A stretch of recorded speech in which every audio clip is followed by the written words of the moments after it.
Mari Bapak Ibu kita membuka buku kebaktian pada halaman 35. Bersama-sama kita membacakan Aradhana Dhamma Desana. Brahmacaloka Dipati Sahampati Katanjali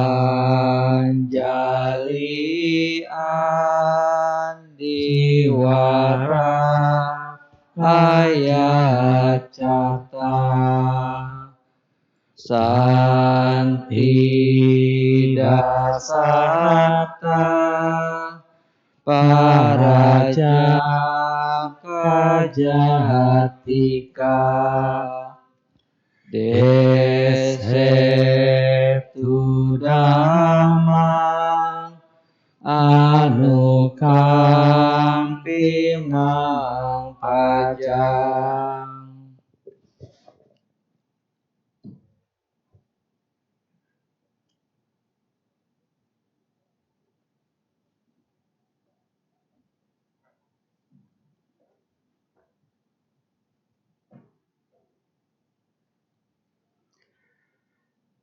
Namo tassa bhagavato arahato sama sambuddhassa. Namo tassa bhagavato arahato sama sambuddhassa. Namo tassa bhagavato arahato sama sambuddhassa.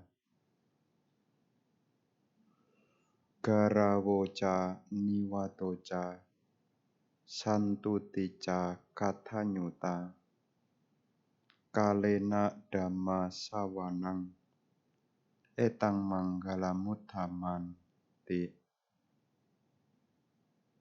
Memiliki rasa hormat, berendah hati, merasa puas, mendengarkan dhamma di waktu yang sesuai.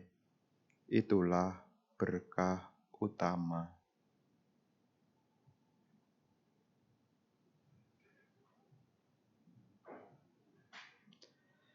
Para Bapak, Ibu, saudara-saudari sekalian, selamat malam. Terpujilah Sang Buddha, Namo Buddhaya. Hari ini kita punya satu dukungan karma baik yang mana dapat kembali bersama-sama melakukan puja kepada Tiradhana, mengingat kembali ajaran-ajaran luhur Guru Agung Sang Buddha, serta di kesempatan malam hari ini juga memiliki kesempatan untuk kembali belajar Dhamma ajaran Sang Buddha. Hari ini topik yang ingin Bante sampaikan berkenaan dengan Garawo. Garawo di dalam bahasa Pali, jika diterjemahkan ke dalam bahasa Indonesia, yakni penghormatan. Di sini kita berbicara tentang penghormatan. Seseorang bisa menghormat karena di dalam diri seseorang itu memahami berkenaan tentang nilai manfaat. Jadi setiap kali seseorang menghormat, sesungguhnya penghormatan ini membawa nilai manfaat. Bapak dan Ibu, saudara-saudari sekalian, memang penghormatan ini bermacam-macam. Ada yang menghormat secara individu, seperti kita menghormati seseorang. Laku hormat yang kita berikan kepada seseorang itu juga ada pertimbangan. Siapa yang biasanya dihormati? Ya tentu salah satunya adalah orang yang berjasa. Selain orang yang berjasa, siapa lagi yang dihormati? Adalah orang yang punya pengetahuan. Dan siapa lagi orang yang dihormati? Di masyarakat adalah orang-orang yang memiliki kedudukan. Tentu penghormatan itu tentu semua bertujuan. Makanya kalau ibu bapak memberikan penghormatan, setiap penghormatan itu ada nilai tujuan. Kenapa kita mengingat tentang hal ini? Karena sesungguhnya penghormatan ini mendatangkan banyak manfaat. Ada beberapa orang yang sukar untuk memberikan penghormatan. Kenapa seseorang itu sukar memberikan penghormatan? Karena tinggi hati. Ini sulit. Makanya kalau seseorang tinggi hati itu sulit untuk memberikan penghormatan. Selain orang yang tinggi hati, orang yang tidak bisa memberi penghormatan karena tidak ingat akan kebaikan. Jadi kalau ada orang, ya kita lihat di masyarakat, ini biasanya ya kalau di rumah duka, itu biasanya Bante saksikan. Mungkin yang meninggal ibu atau ayahnya. Kemudian anaknya diminta untuk hormat, bilangnya, ayo hormat. Kenapa? Soalnya sudah beda. Jangankan disuruh kuwi, pegang hiyo, ndak mau juga. Padahal di dalam masyarakat timur, penghormatan itu disampaikan bukan karena menduakan. Penghormatan itu disampaikan karena ingat akan kebajikan. Makanya kalau ada di masyarakat yang menghormati orang tuanya, kok tidak mau, berarti hubungan anak dengan orang tua sudah mulai jaga jarak. Padahal kalau ibu bapak perhatikan, kenapa penghormatan itu diberikan? Masyarakat timur meyakini penghormatan diberikan karena ada nilai kebajikan. Makanya kalaupun di situ ya saya tidak banyak komentar ya, saya hanya diam aja. Hanya karena beda keyakinan sampai melupakan orang tua. Ya mungkin kita tidak membicarakan orang lain. Tapi ini sebagai budaya orang timur. Namanya orang timur itu tahu bakti. Orang timur itu tahu balas budi. Karena di balik darah yang mengalir pada anak, itu juga mengandung darah orang tua.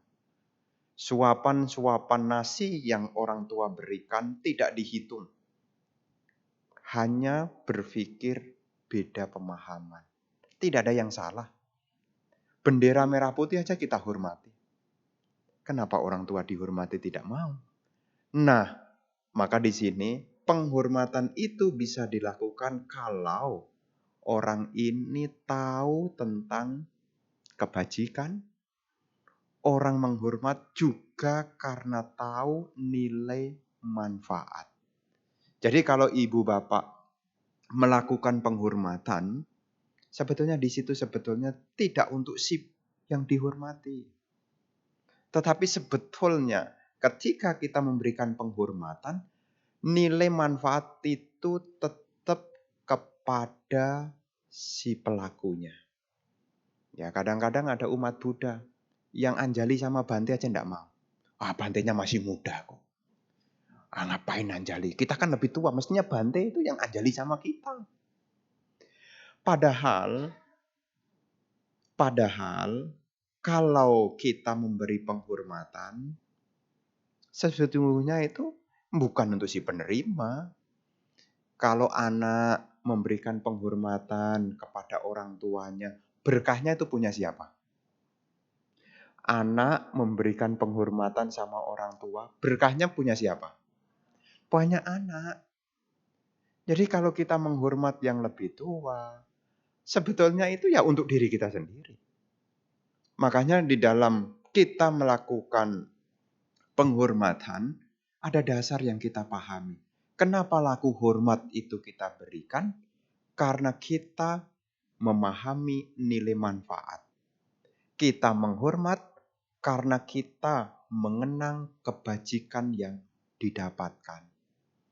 Di dalam Dhamma dikatakan, sebagai umat Buddha, ini perlu diingat, ada 6 macam yang perlu diberikan penghormatan. Namanya garawo. Garawo ini artinya yang patut untuk dihormat. Siapa yang patut untuk dihormat? Di dalam garawo ini untuk diri sendiri ya. Jadi terkhusus untuk diri sendiri. Yang pertama adalah kepada Buddha. Penghormatan kepada Buddha ini kita sampaikan bukan karena Sang Buddha yang meminta. Sini hormati Sang Buddha. Sang Buddha tidak pernah mengatakan begitu. Justru ketika kita melakukan penghormatan kepada Buddha, maka sebetulnya berkah itu ya kepada kita yang melakukan. Nanti kalau ibu bapak membaca ada kisah. Kisah tentang Sumana, si penjual bunga. Sumana, si penjual bunga. Pada suatu ketika, Sumana menerima pesanan bunga dari seorang raja. Di tengah perjalanan, Sumana bertemu dengan sama Sang Buddha. Ketika Sumana si penjual bunga ini ketemu dengan Sang Buddha, tergugah hatinya untuk memberikan penghormatan, memberikan puja. Ada keajaiban di zaman Sang Buddha. Salah satu keajaiban yang ada di sana, salah satunya adalah bunga yang dipersembahkan oleh Sumana. Jadi ketika bunganya ditabur, bunganya itu terbang.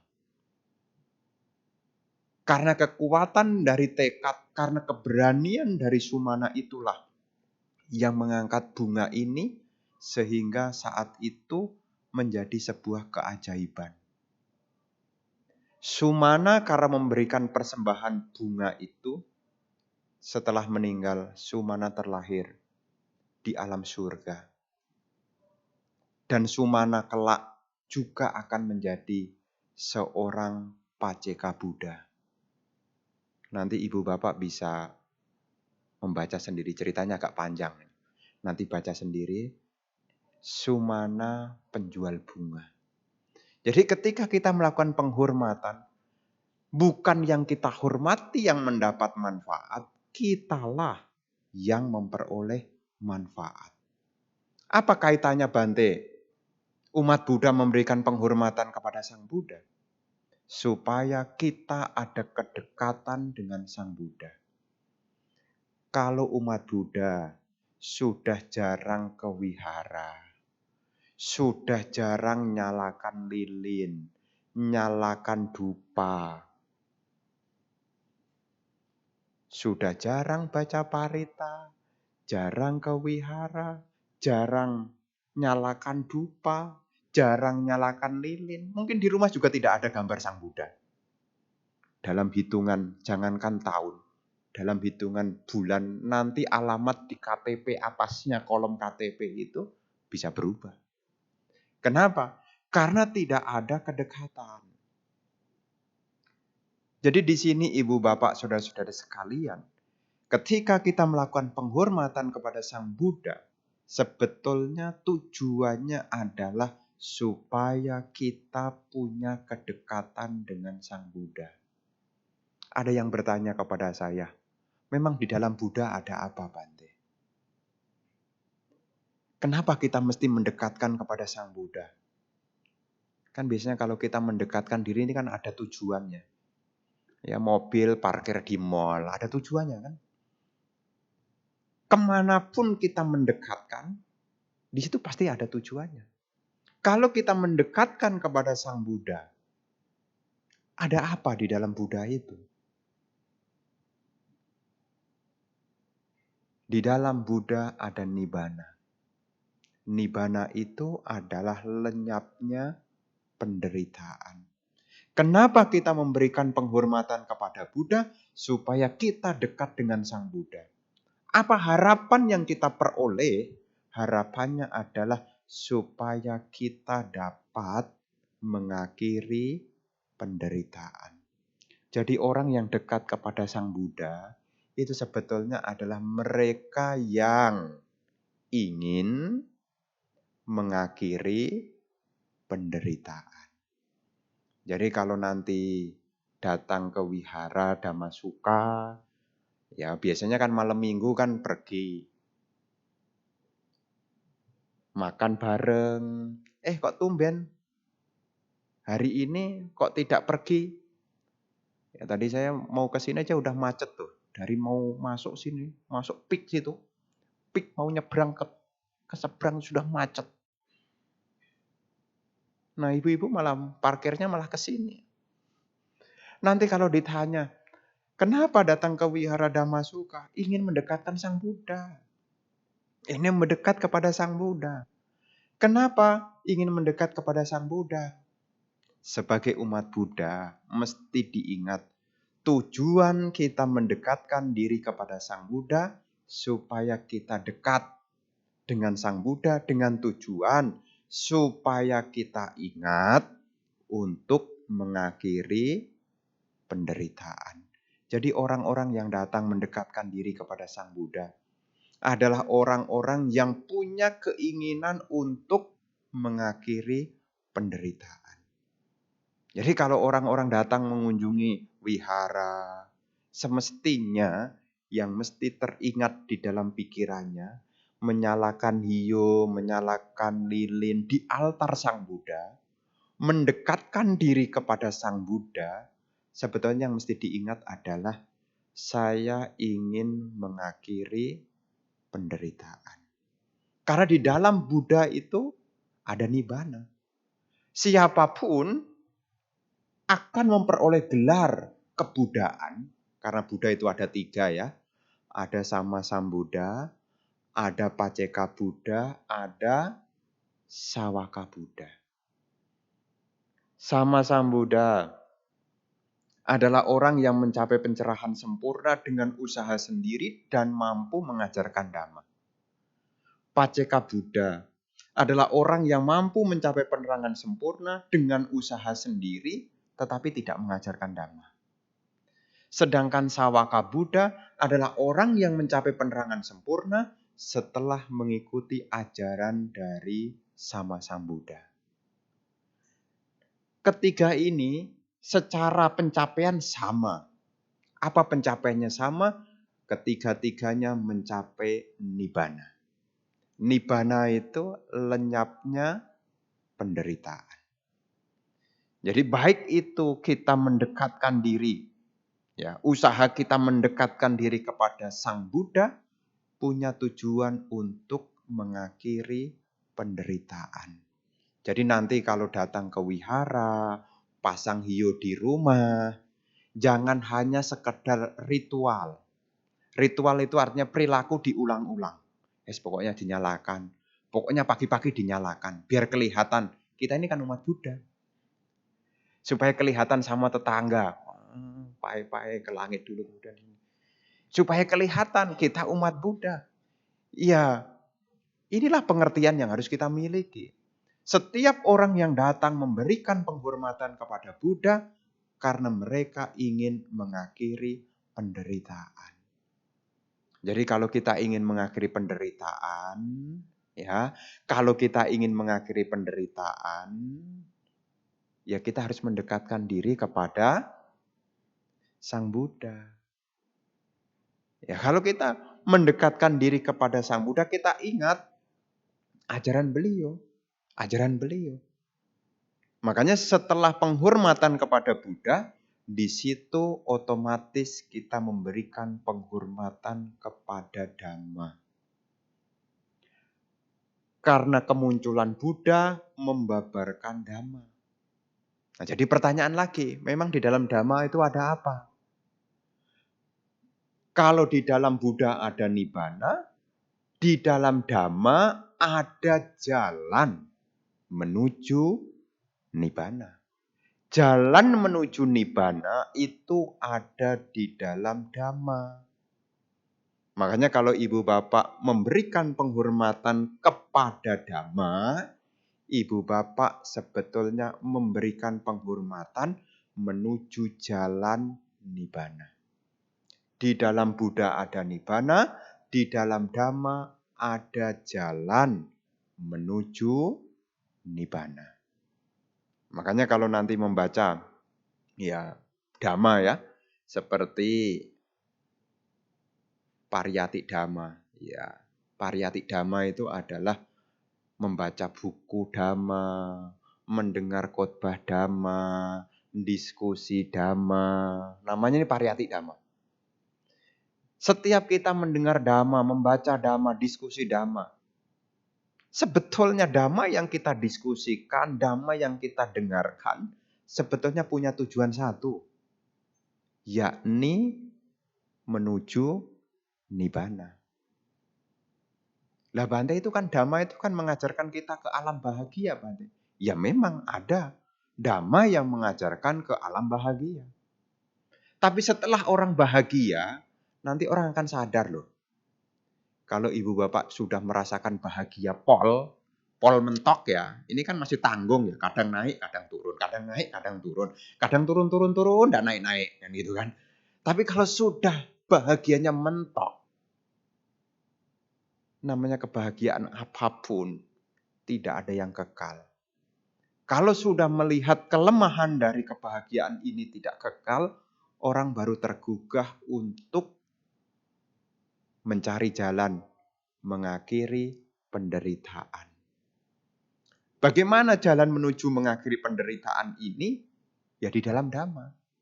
Makanya kalau kita mengikuti kelas-kelas Dhamma itu, sebetulnya apa yang kita dengar, apa yang kita pikirkan, apa yang kita diskusikan, ini sebagai bekal supaya kita punya pemahaman jalan menuju Nibbana. Ya, makanya kita mendekatkan diri kepada Dhamma. Ya, selain penghormatan kepada Buddha, penghormatan kepada Dhamma, kemudian yang ketiga adalah penghormatan kepada Sangha. Di dalam Sangha itu ada apa? Ada siswa-siswa yang telah mencapai Nibbana. Kalau kita mendekatkan diri kepada siswa-siswa Arya, tujuannya untuk apa Bante? Menjadi motivasi. Ternyata apa yang diajarkan Sang Buddha ini bisa direalisasi. Siapa buktinya? Siapa saksinya? Para siswa Arya. Makanya Tik Ratana ini lengkap. Ada Buddha, ada Dhamma, ada Sangha. Ada akhir penderitaan, ada jalannya. Dan saksinya para Sangha. Jadi Sangha ini menjadi saksi. Saksi dari Dhamma itu bisa direalisasi. Dhamma itu bisa dicapai. Yang mencapai ya tidak hanya Sang Buddha. Tapi siswa-siswa yang mengikuti Dhamma, dia mampu mencapai tataran yang sama. Itulah yang ada di dalam Sangha. Makanya ketika kita melakukan penghormatan kepada Buddha, Dhamma, Sangha, ini sebetulnya adalah upaya untuk mendekatkan. Kalau kita sudah jarang-jarang memberi penghormatan kepada tiga hal ini, keyakinan yang kita miliki menjadi kurang kokoh. Ya, menjadi kurang kokoh. Makanya sebagai umat Buddha, ya hidup ini kadang-kadang ceritanya itu bukan hanya seneng. Ya, hidup ini kan ceritanya bukan hanya seneng, bukan hanya jalan-jalan, tapi hidup ini kan kadang-kadang mesti bayar utang. Ya, jadi bukan hanya cerita seneng-seneng, bukan hanya cerita jalan-jalan. Hidup ini kan ada konsekuensi. Ketika kita menerima konsekuensi kehidupan, jangan sampai kita menjauh dari tikratana. Jadi jangan sampai ibu bapak yang sudah rajin, yang sudah mendekatkan diri kepada Buddha, Dhamma, dan Sangha, ya mesti diulang lagi, diulang lagi, diulang lagi. Ya, jadi jangan sampai ibu bapak ketika berusaha mengembangkan perkembangan batin, jangan sampai ikut anicca. Ya Bante kan anicca, hari ini datang, besok tidak datang, tunggu tahun depan datang lagi. Kan anicca toh Bante. Ya kalau latihan mah bukan anicca, latihan itu usaha. Konsekuensi kehidupan itu perubahan. Tugas kita adalah usaha. Makanya di dalam penghormatan kepada Buddha, Dhamma, dan Sangha, ini ada nilai manfaatnya. Para biku sekalipun juga melakukan penghormatan kepada Buddha, Dhamma, dan Sangha. Ya baca parita, membaca sutta, itu untuk apa? Mendekatkan. Kan seperti kita nih, kalau sudah jarang komunikasi, jarang deket, lama-lama jadi tidak kenal. Ya, kalau jarang tatap muka, jarang silaturahmi, ya, nanti lama-lama mulai ya jauh. Makanya di sini Bante berpesan, penghormatan kita kepada Buddha, Dhamma, dan Sangha ini ada nilai manfaat. Ya, nilai manfaat yang kita dapatkan. Jadi bukan Buddha, Dhamma, Sangganya yang memperoleh berkah. Kitanya ini loh. Yang akan memperoleh keberkahan. Makanya jangan sampai ibu bapak ya melalaikan, melupakan tentang manfaat dari kita melakukan penghormatan kepada Buddha, Dhamma, Sangha. Tujuannya adalah untuk mendekatkan. Kemudian yang keempat, yakni penghormatan kepada sika. Sika itu latihan. Makanya kalau Anda latihan moralitas, hormati latihan Anda.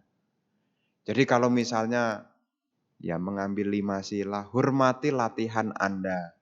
Kalau Anda mengambil 8 sila di hari Uposatha, hormati latihan Anda.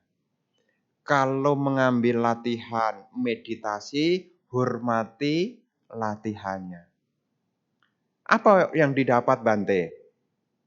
Kalau seseorang memberi penghormatan kepada pelatihan, yang didapat adalah orang ini akan menjadi orang yang baik. Kalau Anda menghormati latihan Anda otomatis akan menjadi orang baik. Tapi kalau ingkar dengan pelatihannya, ya bisa berubah.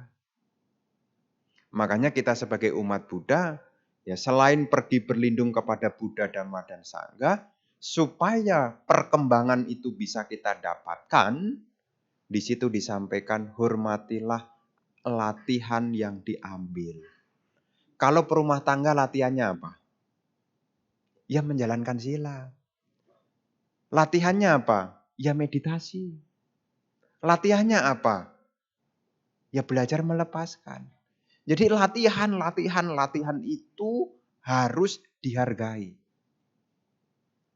Jangan sampai gara-gara satu mungkin tidak bisa kelaksanaan, kemudian yang lain ikut bubrah. Ya, kadang-kadang umat Buddha itu kan, Bante, 5 sila ini tidak gampang loh Bante.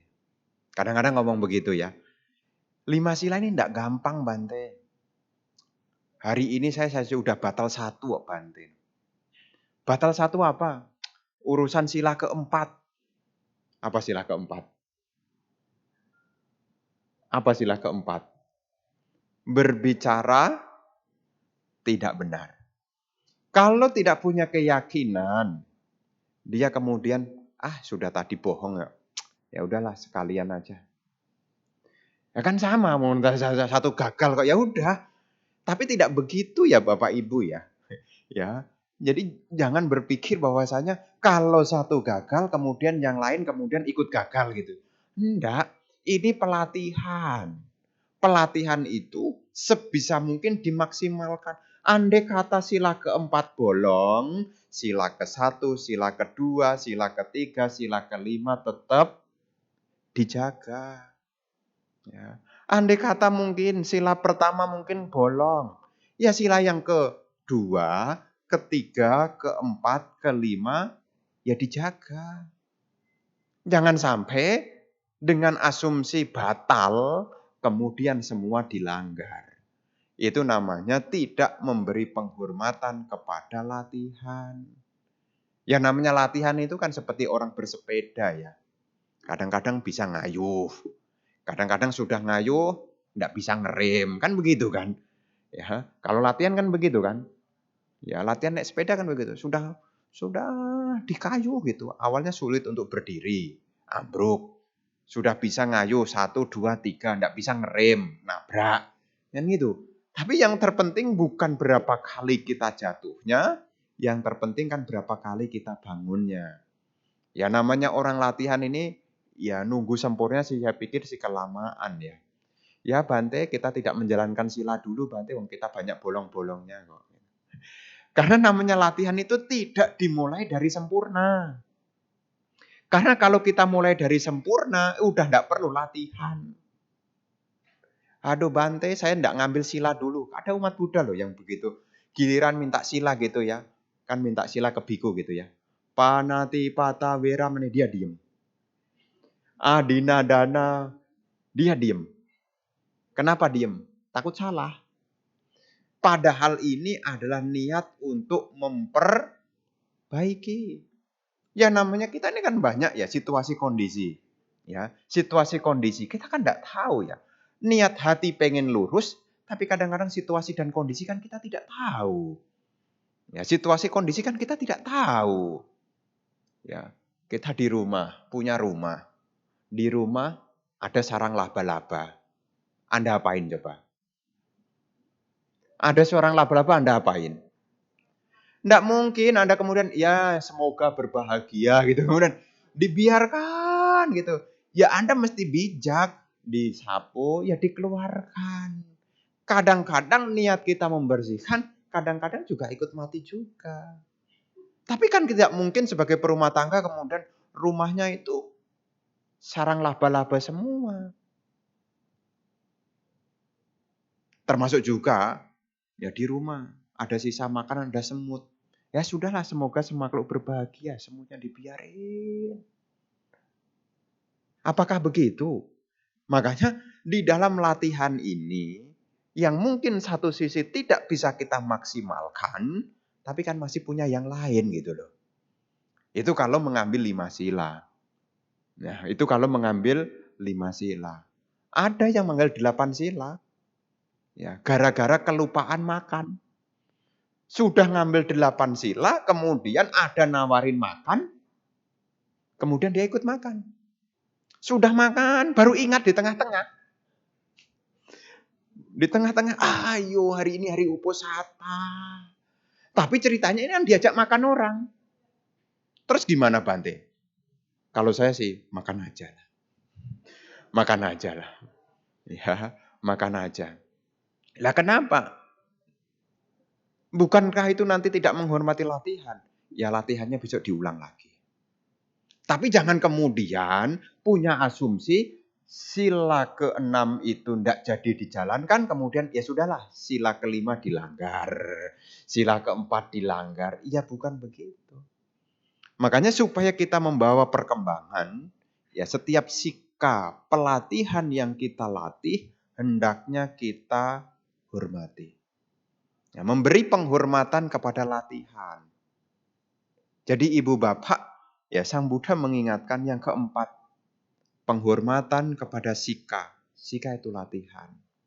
Maka sebisa mungkin memang idealnya, ya idealnya, kalau kita ngomong ideal itu kan ya sudah diambil ya dilaksanakan. Tapi kadang-kadang namanya perumah tangga ini ya niat hati ingin ideal, tapi kan kadang-kadang ya kadang-kadang mesti ya itulah kenyataan gitu loh. Ya, sudah dipesenin nanti kalau ada orang tanya bilang tidak ada ya, padahal ada kan. Anda bilang bagaimana? Lihat situasi dan kondisi. Memang sebagai perumah tangga memang beda dengan biku. Ya, karena kalau biku enggak ada orang titip pesan begitu, enggak ada. Bante nanti kalau ada orang cari saya, bilang saya tidak ada ya Bante. Lah Bante tidak punya tetangga. Ya, beda ceritanya. Jadi memang di dalam kehidupan perumah tangga ini berbeda. Tapi memang ketika kita mengambil latihan, hendaknya kita ada penghormatan sungguh-sungguh. Apakah menjalankan sila? Cobalah dilatih sungguh-sungguh. Kalau seandainya masih ada yang bolong, ya ke depan diperbaiki. Jangan sampai yang mestinya bisa dipertahankan, jangan sampai malah ikut rusak. Termasuk juga sewaktu latihan meditasi, juga mesti berlatih dengan penghormatan. Maksudnya bagaimana? Penghormatan ini artinya ya kita sungguh-sungguh. Namanya penghormatan itu sungguh-sungguh. Kalau Anda menghormati orang tua Anda sungguh-sungguh. Orang tuanya ngomong apa, Anda dengarkan sungguh-sungguh. Namanya hormat sama orang tua kan begitu. Orang tuanya berbicara, dengarkannya juga sungguh-sungguh. Meditasi juga harus sungguh-sungguh. Kadang-kadang meditasinya kan cari objek sendiri. Sudah dipesenin. Hari ini ibu bapak objeknya anapanasati. Ya, mungkin niat hati juga begitu. Objeknya anapanasati. Memperhatikan napas masuk, napas keluar. Kadang-kadang kita ini tidak ada hormat sama latihan. Awalnya si penghormatan, di pertengahan. Karena ada yang membelokkan, akhirnya ikut belok juga. Ya, niat hati meditasi, napas masuk, napas keluar, napas masuk, napas keluar. Tiba-tiba teringat ada WA yang masuk. Ya, dikasih tahu besok ada undangan makan. Saat meditasi jadi kepikiran. Besok saya berangkat jam berapa ya? Sama siapa ya? Pakai baju apa ya? Malah mikir. Ya namanya pikiran kan begitu. Ya, jadi pikiran kan begitu. Niat hati ingin sungguh-sungguh, di pertengahan bisa dibelokkan. Tapi Anda harus ingat, namanya latihan ini mesti ada penghormatan. Kalau Anda penghormatannya kepada latihan meditasi, ya Anda harus ingat. Kalau objeknya adalah napas masuk, napas keluar, selain napas masuk, selain napas keluar, tidak diberikan perhatian. Namanya ini ya sikap latihan. Penghormatan kepada latihan. Kemudian yang kelima, yakni apamada. Apamada itu artinya kita diminta untuk memberikan penghormatan kepada kewaspadaan. Artinya apa? Di sini kita sebagai umat Buddha jangan sampai lengah. Mengedepankan tentang pentingnya kewaspadaan. Jadi kita diingatkan tentang pentingnya kewaspadaan. Kenapa? Apa manfaatnya Bante? Kalau kita mengedepankan dengan kewaspadaan. Menyadari apa yang telah dikerjakan. Menyadari apa yang belum dikerjakan. Menyadari yang saat ini dikerjakan. Berhati-hati di dalam berucap. Berhati-hati di dalam bertindak. Apa manfaatnya? Kita akan punya kesadaran yang baik. Segala kebajikan dimulai dari kesadaran. Semua keburukan dimulai dari kelengahan. Namanya lengah itu lupa. Semua keburukan terjadi karena kelengahan. Apa yang membuat kita lengah? Apa yang membuat kita lengah? Hati-hati. Apa yang membuat kita lengah? Kesenangan membuat kita lengah. Hati-hati. Ya, dengan kita tahu kita punya kelemahan. Kelemahan kita ini urusannya cuma satu. Kesenangan. Anda bisa semua ingin berusaha, semula ingin berjuang itu bisa tertunda loh. Kalau ada sesuatu yang lebih menyenangkan. Betul enggak? Anda pengen sungguh-sungguh, tapi ada yang sesuatu yang menyenangkan, Anda bisa menunda. Bahkan Anda bisa melakukan keburukan karena kesenangan. Kesenangan itu memang membawa sedikit kebahagiaan, tapi lebih banyak membawa pada penderitaan.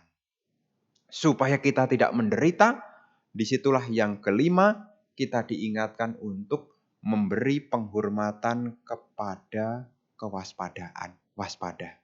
Jangan lengah. Kalau ada suara-suara yang tidak menyenangkan masuk ke telinga kita, jangan lengah. Karena kalau kita lengah, kita terbawa oleh keadaan. Jangan lengah. Kalau kita sedang tidak bahagia, jangan lengah. Karena kalau kita lengah, kita akan terbawa.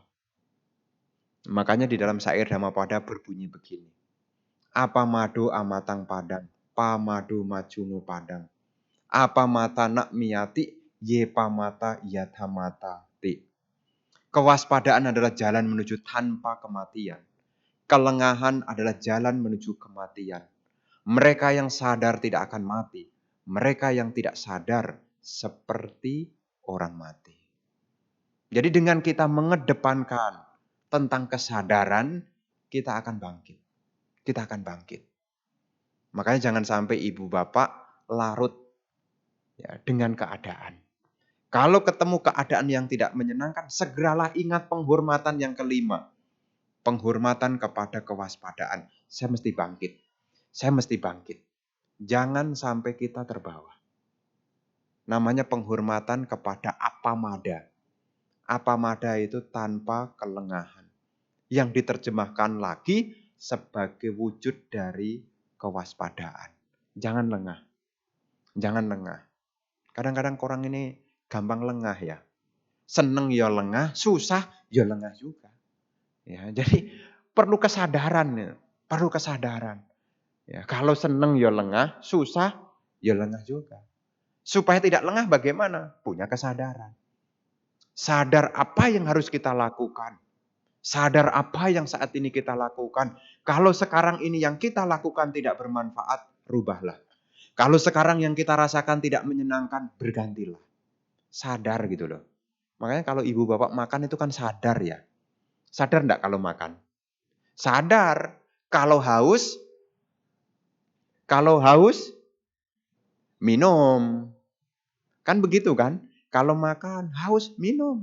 Kalau tenggorokannya seret, sudahlah ditelenin aja. Pindah alam. Tersesat. Anda dengan sadar tidak lengah. Tahu apa yang Anda butuhkan. Ini namanya orang yang sadar. Jadi orang yang sadar itu tahu apa yang dibutuhkan. Sadar. Kalau jatuh butuh apa? Kalau jatuh butuh apa? Butuh pegangan. Supaya bisa berdiri. Lah Bante tidak ada pegangan. Teriak-teriak supaya ada pegangan orang bantu. Jadi kita ini dengan kesadaran, kita tahu apa yang kita butuhkan. Jadi kalau kita tahu apa yang kita butuhkan, hidup kita tidak banyak persoalan. Kalau kita lagi banyak pikiran, butuh apa? Lagi banyak pikiran, butuh apa? Kalau lagi banyak pikiran, butuh apa? Orang bilang apa? Butuh liburan.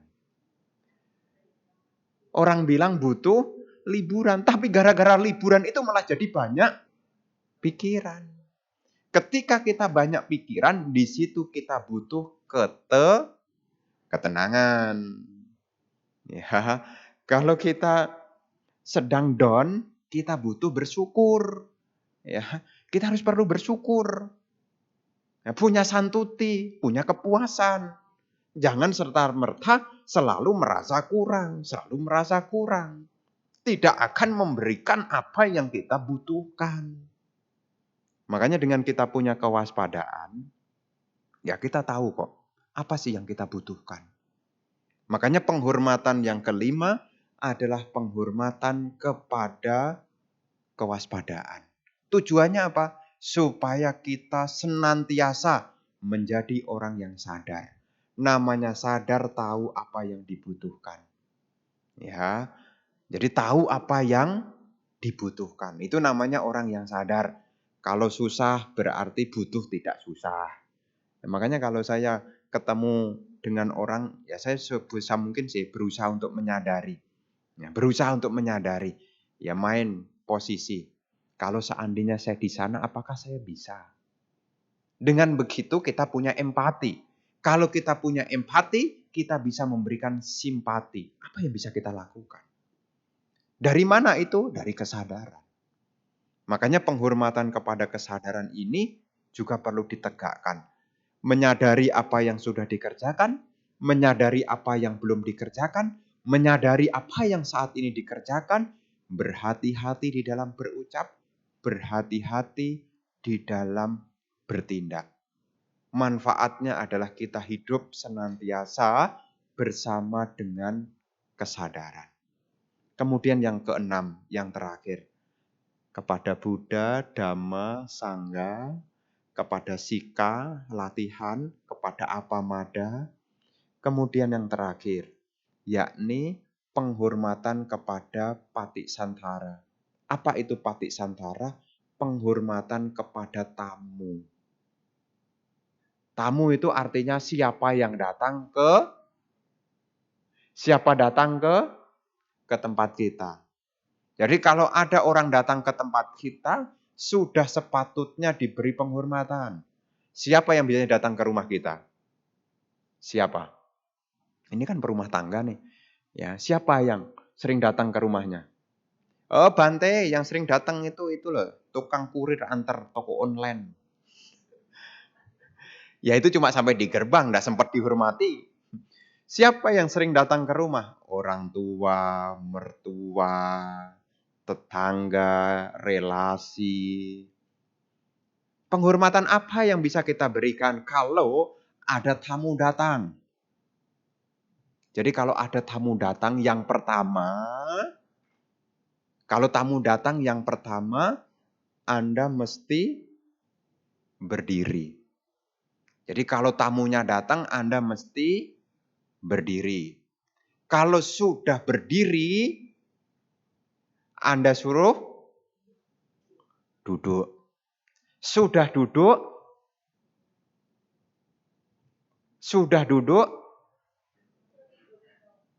dikasih persembahan. Namanya Amisa Pasintara. Jadi kalau ada tamu kita sambut, kemudian kita persilahkan duduk. Kalau sudah duduk, dikasih persembahan.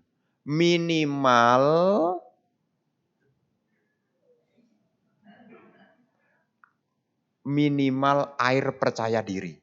Sendirian tidak punya teman. Minimal. Kenapa Bante? Kita perlu memberikan ini. Karena kita akan memperoleh hal yang sama seperti apa yang kita berikan. Anda bisa mikir ya. Kalau kita bertamu kepada orang. Orangnya itu tidak berdiri, tidak menyapa Anda. Anda sebetulnya dalam hati itu nyesel loh.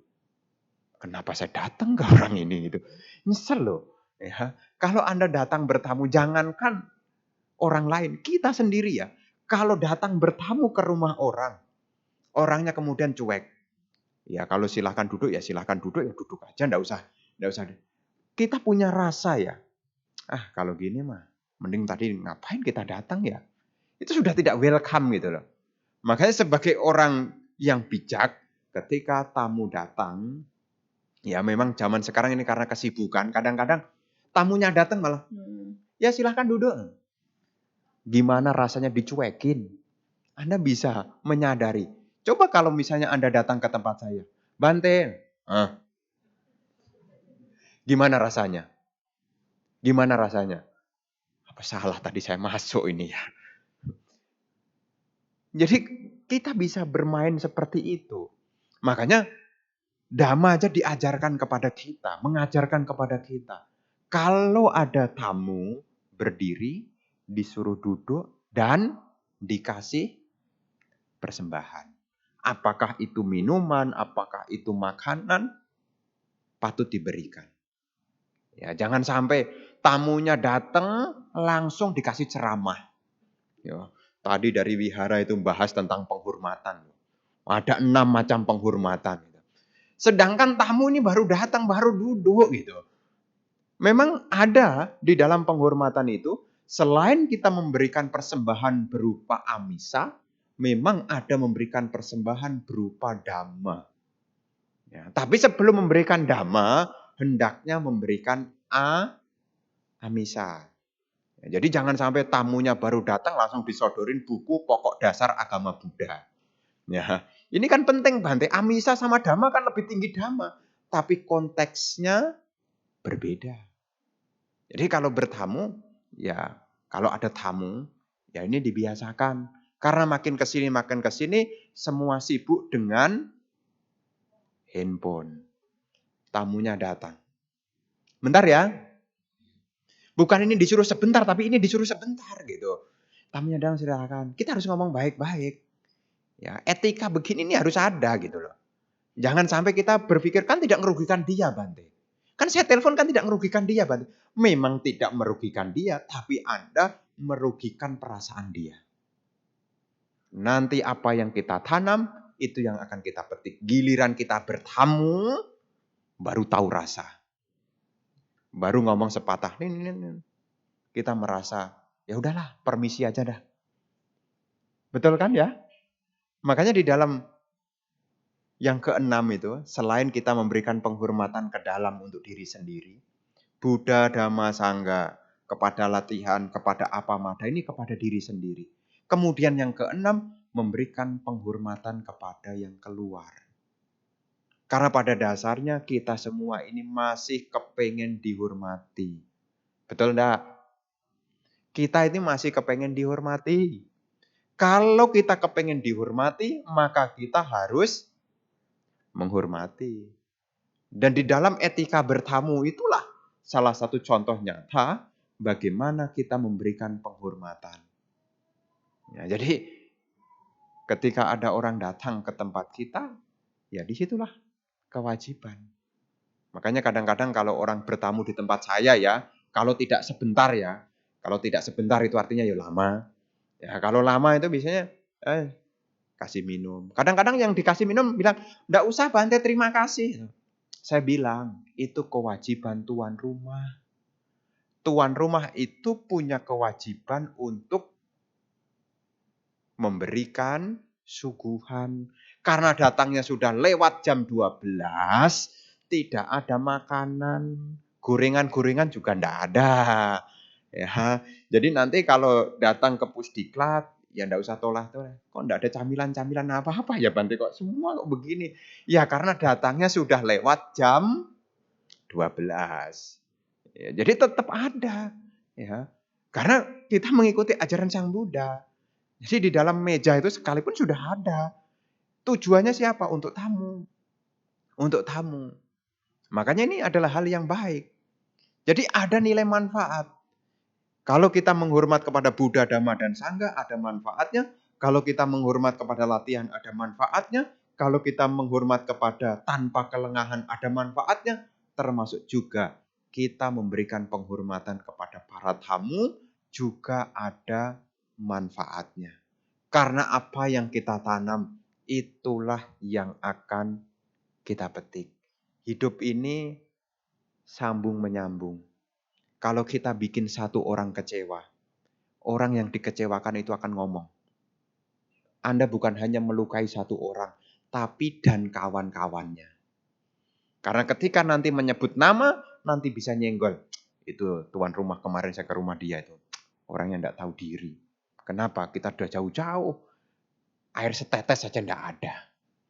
Mungkin karena ini musimnya kemarau atau dipikir sudah hujan ya.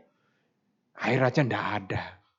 Ya, jadi ibu bapak saudara-saudari sekalian, ya ini diingat ya. Ya, kenapa hal ini penting? Karena makin ke sini, karena kesibukan-kesibukan, kadang-kadang hal yang sepele ini terlupakan. Ya, mertua datang, orang tua datang. Langsung, gimana kabarnya? Nggak ada air, nggak ada apa. Kadang-kadang mertuanya inisiatif. Memang di kulkas nggak ada apa-apa ya. Giliran ngomong begitu, tersinggung menantunya. Ya yang salah bukan mertuanya, yang salah kurang persiapannya. Coba bayangkan, kalau kita hidup dengan pemahaman, kan kita tahu ya. Ya kita tahu, kita tidak perlu negatif thinking, kita bisa mengisi waktu-waktu kita dengan hal-hal yang baik. Ya, kalau kita mengembangkan hal-hal baik tentu kebaikan ini akan kita dapat. Jadi Sang Buddha mengajarkan 6, istilahnya 6 garawa. 6 macam penghormatan. Kepada Buddha, Dhamma, Sangha, kepada latihan, kepada ketidaklengahan, dan juga kepada para tamu.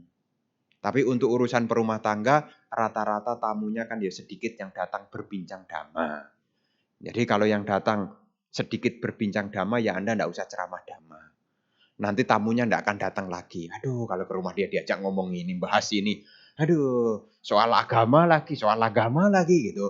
Ya, kecuali Anda datang ke saya, ya satu dapat amisa, dapat air minum. Dua, orang yang datang ke saya umumnya adalah bincang-bincang dhamma. Jadi kalau datang ke tempat saya, ya otomatis di pikiran saya mereka sedang butuh dhamma. Makanya saya kasih buku-buku dhamma, kasih penjelasan-penjelasan dhamma, itu kewajiban. Jadi Anda jangan kemudian berpikir, maaf ya Bante, kita ngambil waktu Bante istirahat. Ya kalau Anda sudah di welcome kan ya datang aja, nggak usah pakai bahasa begitu-begitu lagi. Bikin kelihatannya kita nggak ikhlas gitu loh. Ya nggak usah ditambah-tambahin, Bante maaf ya ngambil waktunya istirahat gitu. Kalau memang sudah dari awal tidak mau, sudah dibilang, udah nggak usah datang aja. Tapi kalau sudah disilahkan datang, ya datanglah. Jadi nggak usah kemudian minta maaf. Bante minta maaf. Itu kan basa-basi Bante, tapi basi. Ya, jadi sebisa mungkin ya kita hidup sesuai dengan ya kapasitas masing-masing. Ya, jadi kalau ibu bapak datang ke tempat saya nanti akan saya berikan 2 hal. 1 memberikan amisa, 2 memberikan dana. Jadi memberikan dhamma. Ya ada bincang-bincang dhamma. Ya, jadi inilah yang penting diingat kepada bapak dan ibu. 6 hal ini. Jika ini dipraktekkan, maka ini membawa manfaat yang besar. Ya, semoga apa yang Bante sampaikan di kesempatan malam hari ini bisa menambah wawasan sehingga Anda ingat apa yang semestinya dilakukan di dalam keseharian. Semoga keberkahan menyertai Anda, semoga Anda senantiasa sehat, bahagia, sejahtera, maju di dalam praktek dhamma. Sekali lagi, semoga semua makhluk hidup berbahagia.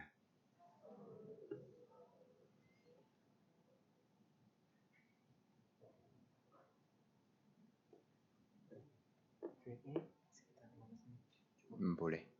Enggak ada yang udah tutup.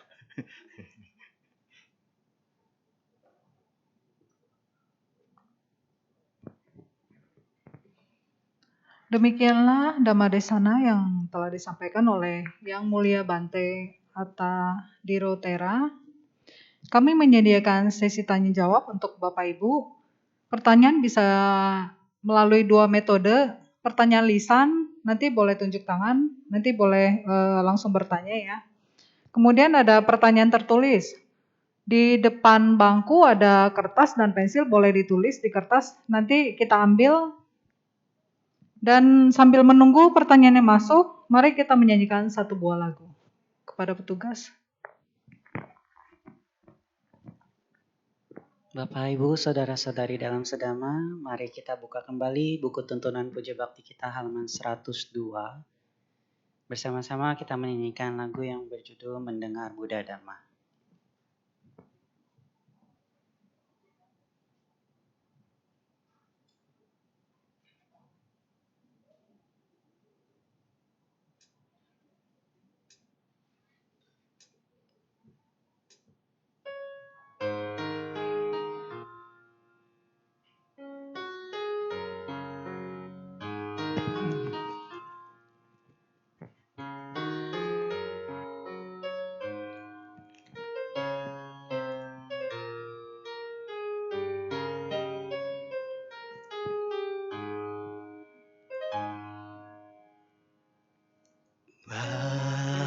Bahagianya hatiku mendengar Buddha Dhamma,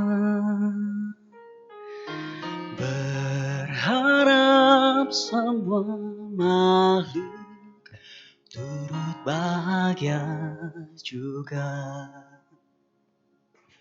Oh, damainya hatiku membacakan parita,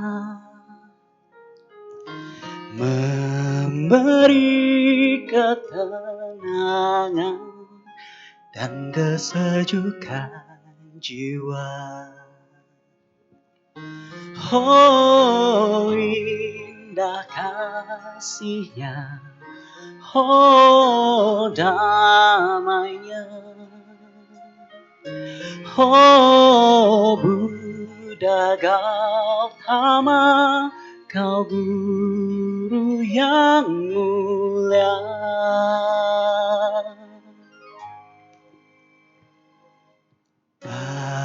Bahagianya hatiku mendengar Buddha Dhamma,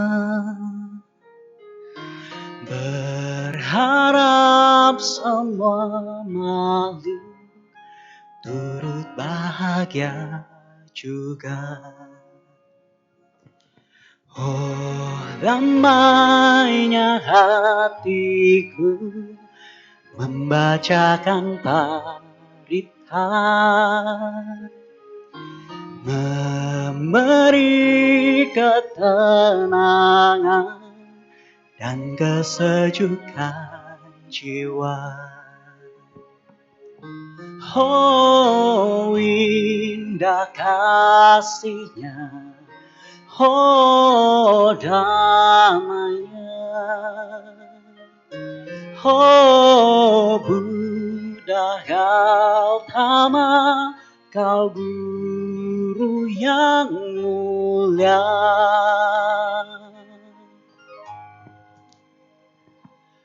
Oh, damainya hatiku membacakan parita, memberi ketenangan dan kesejukan jiwa. Oh, indah kasihnya, oh, damainya, oh, Buddha Gautama, kau guru yang mulia, kau guru yang mulia.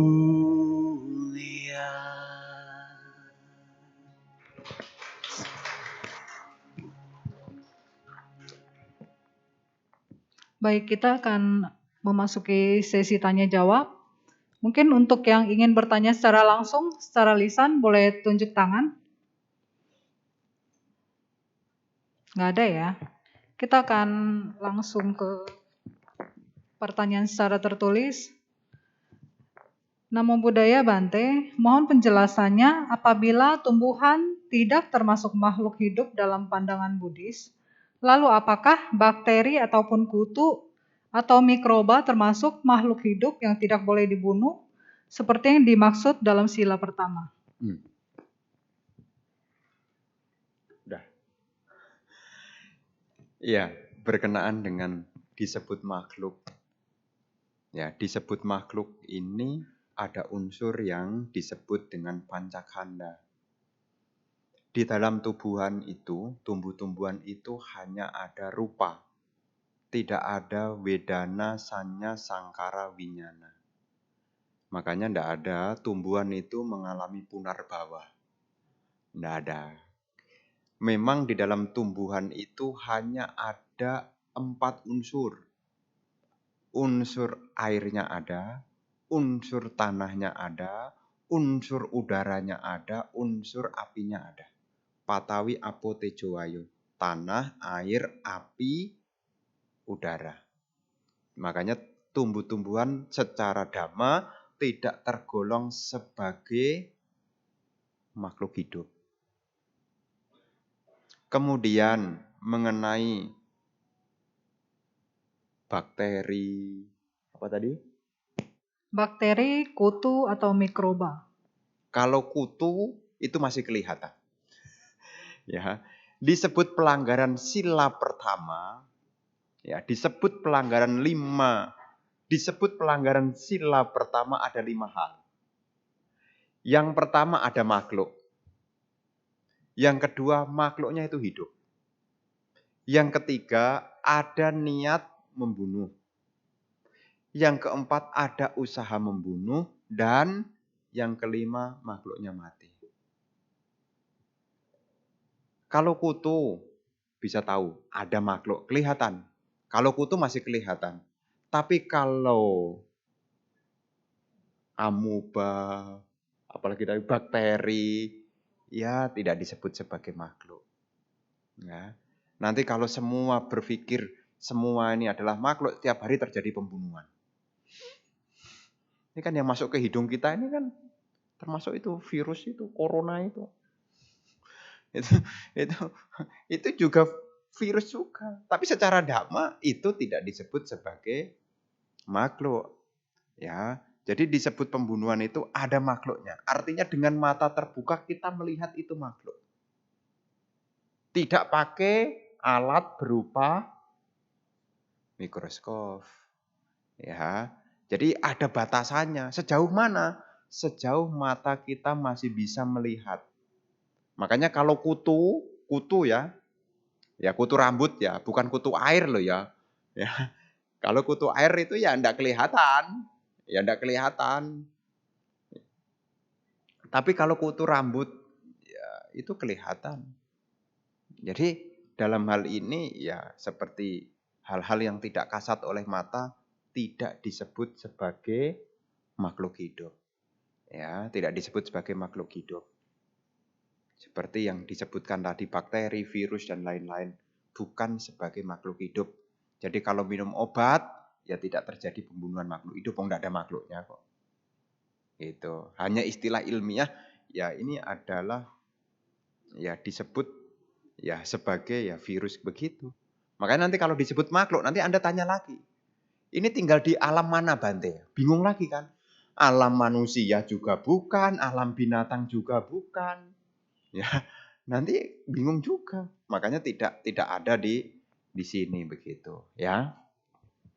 Ada lagi? Baik, pertanyaan selanjutnya. Selamat malam Bante. Apakah memiliki dan menghormati patung atau lukisan dewa atau dewi juga termasuk dan sesuai dalam ajaran Buddha? Ya, berkenaan dengan penghormatan di topik yang lain itu ada namanya pancabala. Ya, topik lain ya, selain yang tadi ya, ada topik lain. Ada 5 hal yang patut diberikan persembahan. Ya, namanya pancabala. Pancabali, bukan bala. Pancabali. Bali itu artinya persembahan. Ya, Bali itu persembahan. Ada 5 persembahan. Ya, apa yang perlu kita berikan persembahan? Yang pertama adalah atik Bali. Memberikan persembahan kepada para tamu. Kemudian yang kedua nyati Bali. Memberi persembahan kepada sanak keluarga. Kemudian Raja Bali. Memberikan persembahan kepada para penguasa. Bayar pajak gitu loh. Nah, itu namanya Raja Bali. Kemudian ada Dewata Bali. Memberikan persembahan kepada para dewa. Dan Peta Bali. Memberikan persembahan kepada sanak keluarga yang telah meninggal. Jadi ada 5. Atik Bali, Nyati Bali, Raja Bali, Dewata Bali, dan Peta Bali. Jadi kalau kita memberikan persembahan penghormatan kepada para dewa, ya itu adalah hal yang boleh. Nanti kalau ibu bapak punya buku Parita Suci Biru itu, bagian di dalam Ratana Sutta. Nah ini pembukaan di dalam Ratana Sutta. Duhai para makhluk, perlakukan manusia dengan cinta kasih. Sebagaimana mereka mempersembahkan persembahan kepadamu siang dan malam. Itu catatan kakinya itu mengacu kepada Pancabali. Jadi boleh. Jadi kalau misalnya di rumah ada dewa ini, dewa itu boleh. Ya enggak apa-apa. Ya. Karena itu memang sebagai perumah tangga disebut sebagai Dewata Bali. Ya. Karena di masyarakat ada kepercayaan begitu. Ya. Karena apa? Ya, setiap wilayah ini ada penguasanya. Makanya kalau nanti orang Medan gitu ya, orang Medan biasanya kalau saya pergi ke Medan, ke daerah Medan, Pekanbaru gitu ya, itu istilahnya penguasa wilayah namanya datuk. Nah, sembayang di tempat datuk itu untuk apa? Mengawali usaha. Karena kita berusahanya di sini, kita minta dukungan di sini. Karena kita berdiri di tanah ini, ya kita minta dukungan di sini. Kalau di Jawa namanya punden. Ya, punden. Punden itu juga tempat para leluhur yang membuka lahan di situ. Makanya kalau masyarakat Jawa punya hajatan, apakah mantu, ya nanti di hari H itu, ya siang-siang nanti bawa persembahan ke punden itu. Karena memang di sebuah wilayah itu ada tempatnya. Ya samalah orang-orang di sini juga ada. Ada kan ya? Ada memulai usaha sembahyang ke Dewa Bumi, ada juga. Ya, bahkan jangankan urusan mau buka usaha, mau ngubur orang, mau ngubur orang itu ya, apa namanya, pemakaman, kita sembahyang dulu. Sembahyang dulu. Boleh, enggak masalah. Enggak masalah. Jadi kalau seandainya kita punya tradisi, punya budaya demikian ya, enggak jadi persoalan. Ya, karena setiap tempat itu kita harus ingat ya, di mana bumi dipijak, di mana bumi dipijak, di situ langit dijunjung. Di mana kita berada, hormatilah kita punya tradisi yang ada.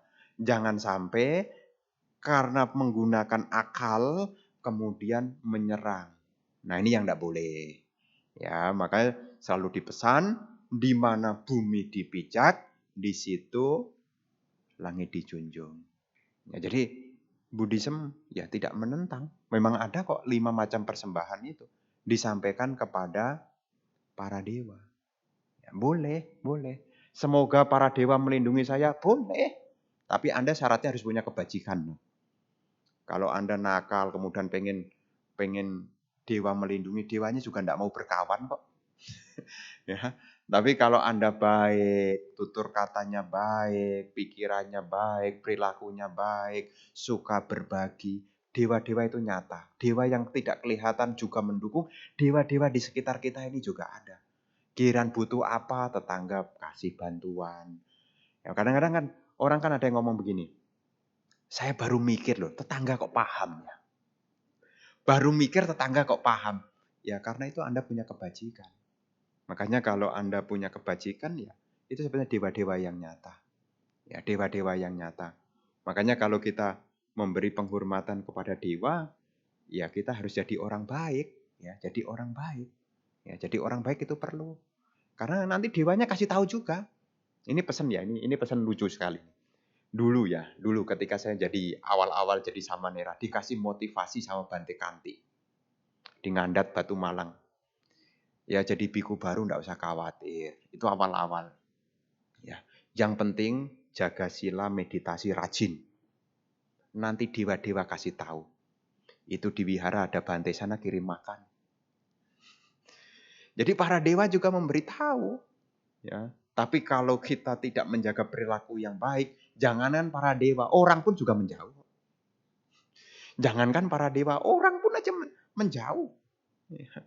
Makanya kalau kita hidup di masyarakat, ya kita sebisa mungkin ya melakukan kebajikan, ya supaya kita penuh dengan hal-hal yang bermanfaat. Jadi menyambung pertanyaan ini ya selain memberikan penghormatan kepada dewa, ya Bante berpesan Anda juga harus punya perilaku yang bagus. Ya karena perilaku yang bagus itu juga akan menjadi pelindung seseorang. Begitu ya. Baik, sudah nggak ada lagi pertanyaan yang masuk. Mungkin kita bisa kembalikan Bante untuk memberikan pesan atau closing statement buat kita semua. Apalagi.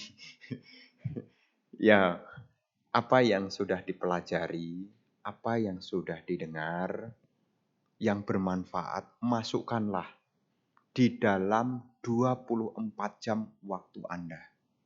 Kalau Anda pengen sehat, masukkanlah di dalam 24 jam waktu Anda olahraga.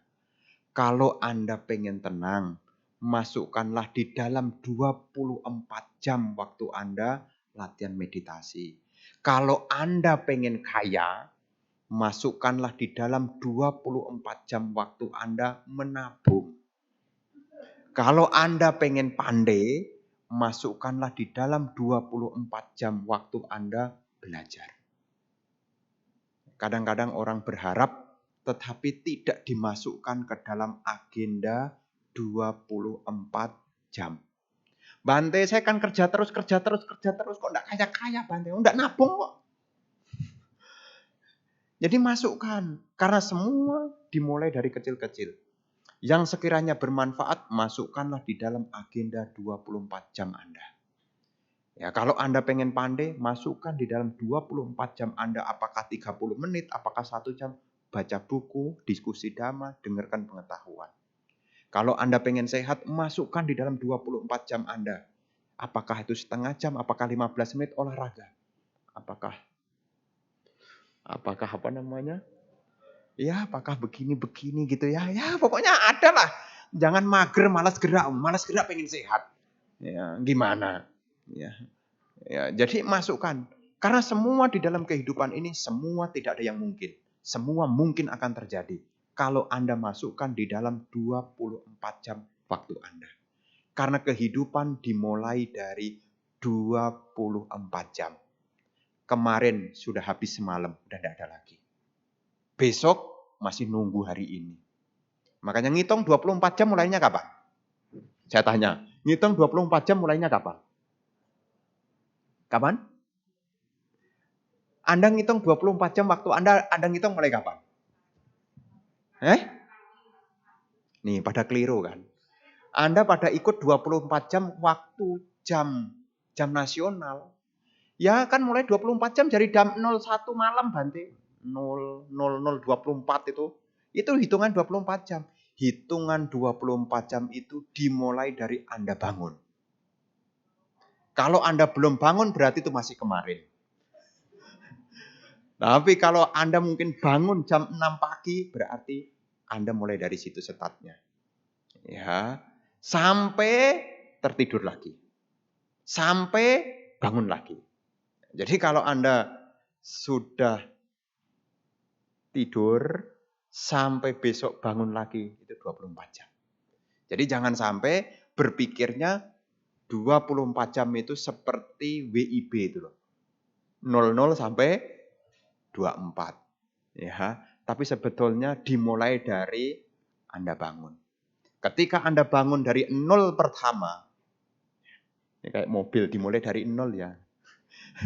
Kayak ngisi SPBU dimulai dari 0 ya. Memang semua harus dimulai dari 0. 0-nya kapan? Ketika kita baru buka mata. Ketika Anda baru buka mata, apa yang mau dimasukkan ke dalam pikiran Anda? Itu yang mesti diingat. Perubahan pasti ada. Ya, perubahan pasti ada.